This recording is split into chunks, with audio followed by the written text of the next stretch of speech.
Welcome back. Brandon Watson with Interview At here. Today we're going to be talking about a candidate who's looking for a senior user experience researcher position. And the leadership principle at work is dives deep. Now, diving deep is really being connected to the details at all times of your business as a leader. You frequently check in on your business, you audit, you know when the data deviates from what you expect to see because you've got the systems in place, you're monitoring the data, you understand what's going on in your business, and you're never far from the details. And that's critically important as a leader, both in terms of running the business, but also in how you build and design and think about products. And in this specific case, one of my favorite questions to ask is to walk me through the most complex thing you've ever built. That really is trying to get at what level do you operate as a leader? How willing are you to jump into the weeds and really get into it? Did you do the work, or was it a bunch of people working for you? So there's a lot of variations and ways in which you can answer this question that really show and demonstrate the kind of person that you might be for the role that is intended. And it really is an opportunity to stand out, or in some cases, flame out. The candidate today is a very interesting one. She was going for a role as a senior user experience researcher. And she's got a very broad and diverse background in terms of products she's worked on, two-sided marketplaces, maritime products, GIS data, just a fascinating background. And so it was a very interesting interview that we did, and let's just jump into the question. I'd like to understand the most complex, and if it was the last one, just pick the second complex, the most complex user research project you've ever led.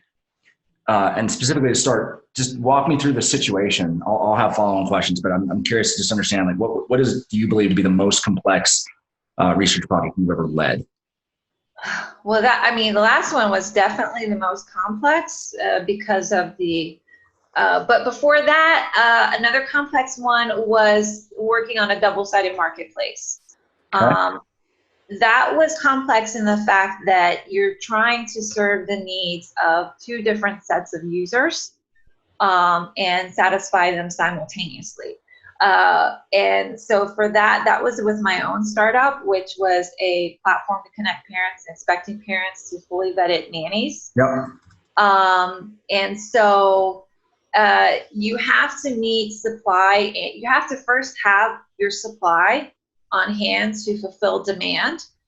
So getting that supply onto the platform and also ensuring that the needs of that supply in terms of what they're looking to get out of it is met, but simultaneously that the needs of those who are demanding that service is also met. So that was pretty fascinating and complex to work on, to simultaneously manage discovering the needs and the insights for two vastly different user groups that had some overlap in terms of the fact that they are meeting each other's needs.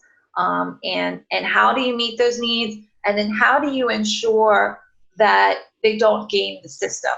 I had to use a lot of carrots and sticks to ensure that they weren't going outside of the platform and doing their deals of hiring and getting hired outside of the platform, which would have lost revenue on us. Yep.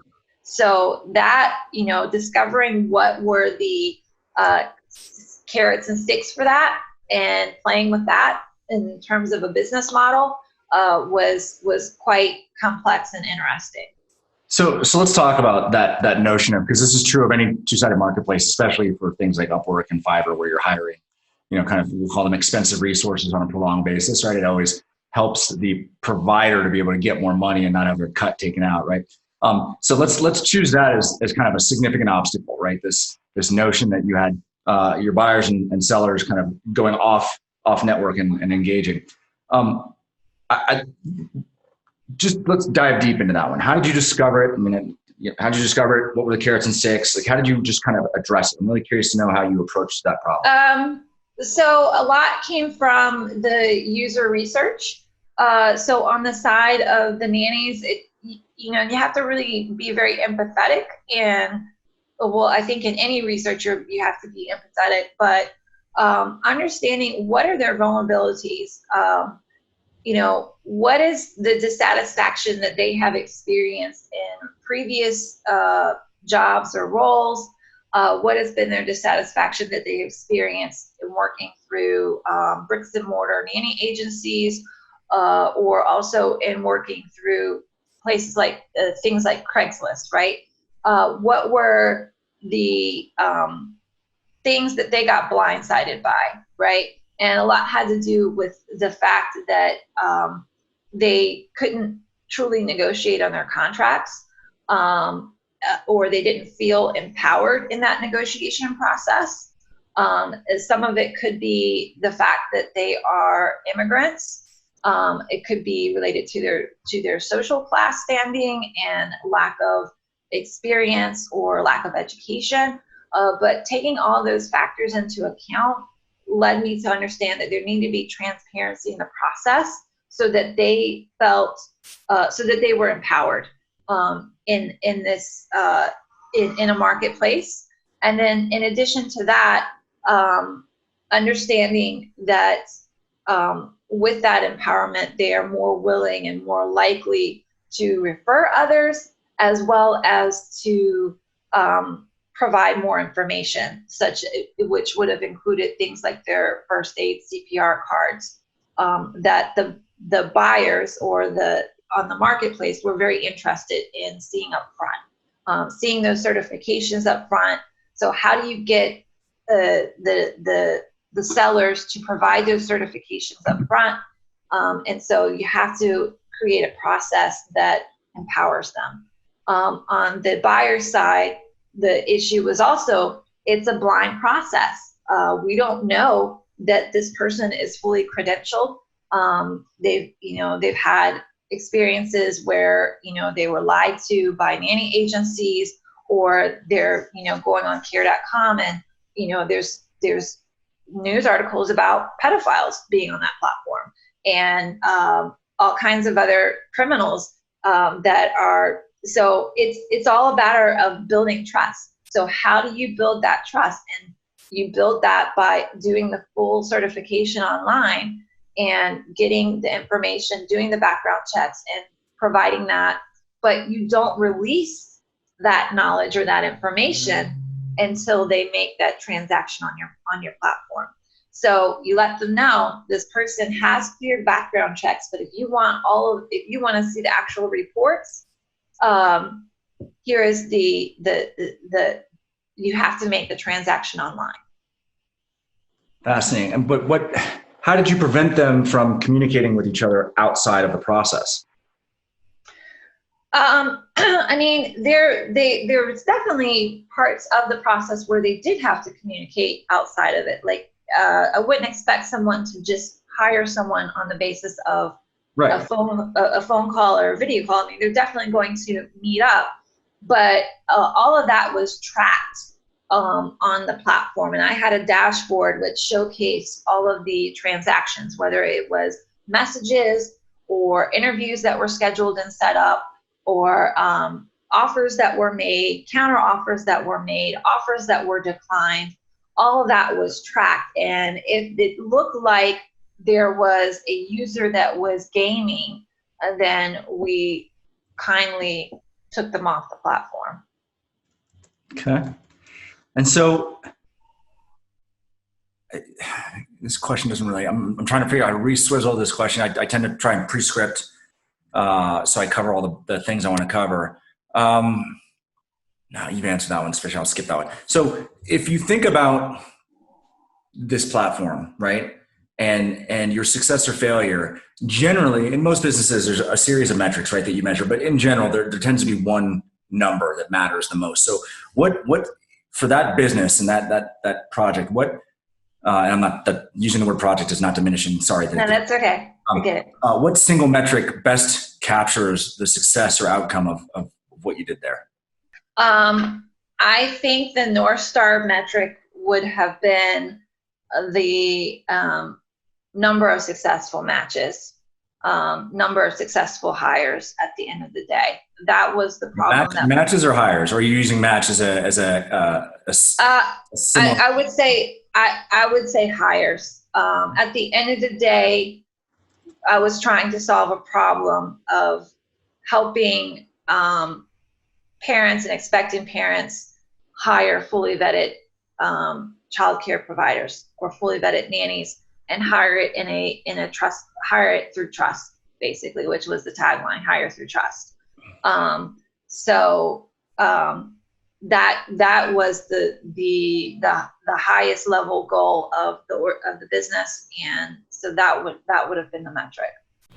This really is a good example of an interview candidate starting a bit shaky, but then following through and delivering on the promise of being a really great leader with respect to dive deep. And if you kind of look at the flow of the questions that happened, the talk track really was operating at a very high level and wasn't doing a very good job of explaining the complexity of two-sided marketplaces, which, by the way, are very complex. You have a lot of interactions, potential interactions between buyers and sellers for whatever service or product it is you're trying to connect people on. And in this specific instance, the candidate just didn't do a very good job of being clear about what made the marketplace so difficult. I was hoping that they would maybe explain how they were dealing with candidates going off the site, because that was a challenge that was identified, and were they able to identify maybe early in the process based on the conversations, or maybe it was a number of interactions in the chat back and forth that would be a precursor to people leaving the site. And so it really was a bit difficult to feel like they were doing a very good job at communicating that they could dive deep.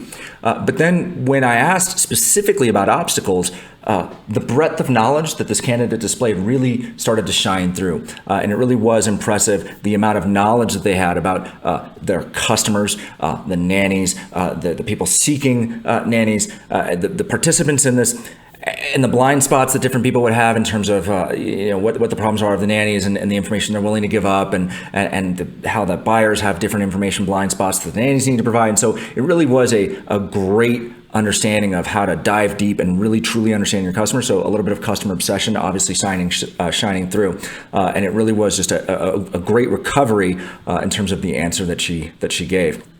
If there was one little kind of nit at the end, maybe it wasn't that the interview candidate didn't go into enough detail about the specific metric. She stated it very clearly. This is what it was. But when you're in an interview setting and you're asked a question like this, a single or double word answer might feel comfortable because it's just obvious to you, but when you're in that setting, you're trying to sell the person on the other side of the table as to why you are the right person for the job, and part of that is walking them through your thought process. How did you get there? Why is it important? How do you measure it? How does it change over time? So there's many different ways in which you can share that information and build upon it and demonstrate mastery of the knowledge, or diving deep into what that specific metric or number means for your business and why it's important, instead of just flatly saying, well, it's the number of people that signed up, or the number of connections that we made, or whatever the thing is that is that one number your business boils down to. So as you're thinking about framing any answer that you might have for an interview context, this is really an opportunity for you to take what you would otherwise have as 1 and 2 word answers and think about, well, how did I get there? What does it really mean? How does it change over time? And what does it look like when certain things happen? Or how do I know when there's problems? And so you can demonstrate mastery by adding to it, and it's not going to hurt you in any way, but leaving that information out certainly could put you at a disadvantage if the interviewer doesn't think to follow up, or maybe they just think, well, that wasn't just a great answer, and they write it down, not great answer. So never leave it up to chance, always over deliver, certainly check in with them, ask them how much more detail they want, but stay away from the 1 and 2 word answers. Definitely paint a better picture. As always with these videos, what I like to do is make sure I, as a potential hiring manager or someone who is a participant in the hiring team, read the feedback that I would have delivered into the room during a candidate debrief. For you as a viewer, it's helpful to understand how someone operating at my level as an executive in a business, someone who has as much experience as I do, thinks about team building and what we're looking for at all levels in terms of candidates. And certainly the feedback here is level appropriate for a senior user experience researcher. So the leadership principle at work here was dive deep. The candidate did a very good job of walking through their answer focused on dive deep. They displayed a high degree of retained knowledge with regard to the intricacies of their two-sided marketplace and the issues faced by those customers. As a researcher, the answer was excellent. The role of researcher and product manager often overlap, and in this specific business instance, the candidate was also acting as the PM. With that in mind, the candidate opened up a possibility for concern by not utilizing any numbers when discussing this specific answer. There were opportunities to do so, but none were shared. Absolutely not a red flag, but something that I would want to focus on with other interviewers to ensure that comfort with dive deep with numerical data was demonstrated. So there you have it, right? Never leave it to the hands, never let it go to the scorecards, never let it go to the judges, right? Give them everything they need to make a smart decision. And in this case, if you can identify the questions, dive deep, and certainly something talking about a complex system or something that you've built, something you've designed, if you're running it, if you're responsible for it, you're going to need to know the metrics behind it. And that's really important that you communicate that as part of your answer, because as someone who's a great leader and a great person for whatever role it is you're looking for, a great candidate for that role, you're gonna have all of that information and not just pieces and parts of it. Certainly you don't want to force the interviewer to pull it out of you, right? Because that always makes for a bad interview, and they'll walk away thinking, nah, they're just not that great. Because remember, the number one job in an interview is to figure out if you can do the job, but also if they want to work with you. And so you really are kind of showcasing your talent in the context of what it would be like to work with me. So sometimes as just a pro tip, it's easier to think about interviews as less about an interview and more, you already work with that person. Think of it that way. And you're just having a two-way conversation. You're explaining something to them. If you kind of take that mindset, sometimes it's a little bit easier and the stage fright tends to go away.